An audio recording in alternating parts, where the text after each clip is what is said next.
the Benoit tragedies. So from just explaining it from your end or explaining it, so tell me about I have my own theory, which is not in the book because the publisher thought it was too intense to spell it out in the book. About 2 weeks before whatever allegedly happened, Nancy's ding instant message box because you mentioned came Nancy up. once before. Were you friends with Nancy? Oh, I loved her to death. Yes, I mean, bad choice of words, but I knew her when Kevin Sullivan was first breaking her in, and she'd always see me go, "Oh, it's Mr. Bill."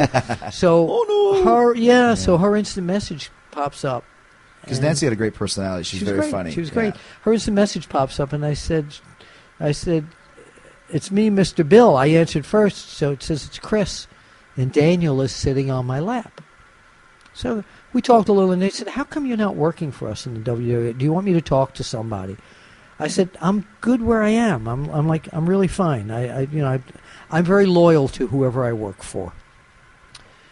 So that was the last time I had heard from him. I remember seeing him on the road with Eddie Guerrero, and he'd always sit in the corner, read a book, and ask me to tell him some bad jokes. Chris, okay?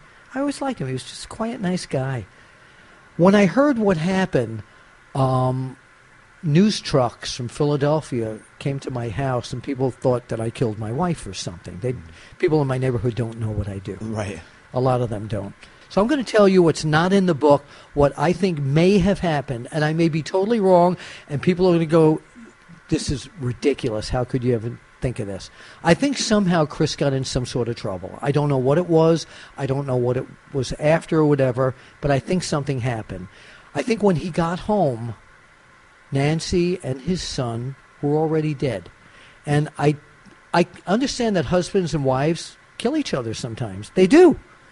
But not the boy. Mm-hmm. This is what didn't make sense to me. To me, if a murder, is done in a professional way, they can make it look like you did it and you committed suicide as well. To this day, the Chris Benoit I know couldn't have done that at all. To me, they were dead. He got in some sort of trouble. They were murdered. And when he got home, he was murdered, and they set it up to make it look like he committed suicide. Only again, because I knew they had a volatile relationship, he and Nancy. There were a lot of issues and all that.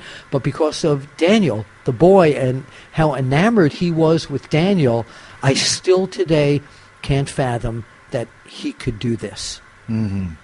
Well, and it's definitely the mystery of all ages. You know, something that we'll never know. Maybe I'm right. Well, it's as plausible as what the official explanation is. Which is not. There isn't one. And there isn't one. It's been very kind of shady and dropped and all that sort of thing. And what do you think?